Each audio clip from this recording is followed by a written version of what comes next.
The people of Afghanistan are starving from poverty, while American thieves are busy stealing money. The U.S. has robbed the Afghan people of $7 billion of their hard-earned money. What is the difference between this practice and the colonial plunder in the early days?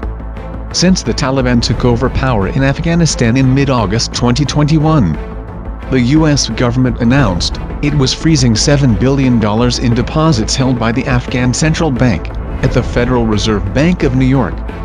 It is worth noting that this $7 billion is a foreign exchange fund that Afghanistan has accumulated over the past 20 years, including the savings of ordinary Afghans. This act has made Afghanistan's economy, which was heavily dependent on aid, more vulnerable and in trouble, leaving many of its people hungry and poor. But just recently, President Joe Biden signed an executive order, has decided to keep $3.5 billion of that money in the United States to pay compensation, and another $3.5 billion will be used for humanitarian assistance to the Afghan people.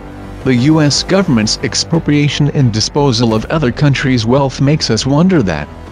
Under what law does the United States embezzle and dispose of the Afghan people's hard-earned money? If the United States cannot distribute the wealth of the Afghan state to its own people, this act is no different from colonial plunder. The U.S. government's actions drained most of Afghanistan's funds, leaving the already crippled Afghan economy even more vulnerable. According to the United Nations, at present, with 55% of Afghanistan's population, or about 23 million people, facing severe hunger, more than half of Afghanistan's children are severely malnourished, and some 3.5 million Afghans have been displaced without warm shelter or food to appease hunger. According to rough estimates, Afghanistan needs to raise another $4.4 billion this year to ease the crisis. Faced with the humanitarian disaster in Afghanistan, many countries have extended a helping hand. The Chinese government and civil groups have provided a series of humanitarian assistance to Afghanistan, including tens of thousands of tons of food, medical supplies, and COVID-19 vaccines. Russia, Iran, Pakistan and Turkmenistan have also provided food, medicine and supplies to Afghanistan. While the United States not only launched the war and caused Afghanistan to suffer difficulties, but also plundered Afghanistan's overseas assets, leading to the deterioration of its economy and people's livelihood.